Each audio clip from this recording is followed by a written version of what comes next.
Praise the Lord.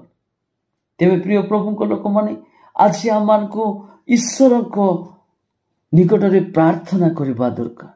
जदि आपण माने जाबेस परी आशीर्वाद पाइबा पाई चाहती, जाबेस परी आपण मानकर जीवन रे अनुग्रह आसु बोली आपण माने भाबुछंती, आपण मानकर दुख जंत्रणा क्लेश अपमान निंदा जदि आपण माने आपण मानकर जीवन ठारू आपण मानकर परिवार ठारू जीवा पाई चाहछंती, ताहेले आपण माने गोटे जाबेस परी व्यक्ति हुंतु। जाबेस परी आपण माने प्रार्थना करबा पाई निर्णय नियंतु आ प्रार्थना करंतु आ देखंतु प्रभु आपण मानकर प्रत्येक विषय परिवर्तन करिवे। से आपण मान को आशीर्वाद करिवे। जाबेस को जेपरि आशीर्वाद कले से आपण मान को आशीर्वाद करिवे। से आपण मानकर सीमा वृद्धि करिवे। से आपण मानकर सहित सर्वदा तांको हस्तरे आपण मान को धरि रखिवे। आपण मान को जंत्रणारू मुक्त करिवे, मंदतारू मुक्त करिवे।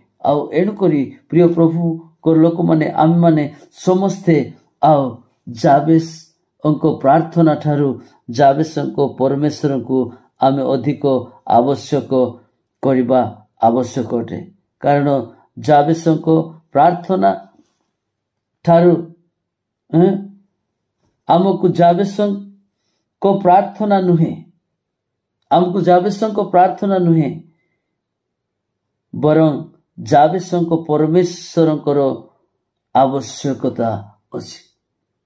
जो परमेश्वर जाबेस को आशीर्वाद कले, जो परमेश्वर जाबेस को जीवन रे अनुग्रह कले, जो परमेश्वर जाबेस को तांको सीमा वृद्धि कले, जो परमेश्वर जाबेस को तांको हस्त रे सर्वदा तांको हस्त जाबेस को ऊपर रहिला, आ जो परमेश्वर जाबेस को मंदतारू रक्षा कले, आ से परमेश्वर आमान को दरकार। से परमेश्वर सहित आम सहभागिता हेबा दरकार, आम अति घनिष्ठ हेबा दरकार, सुसंपर्क हेबा दरकार।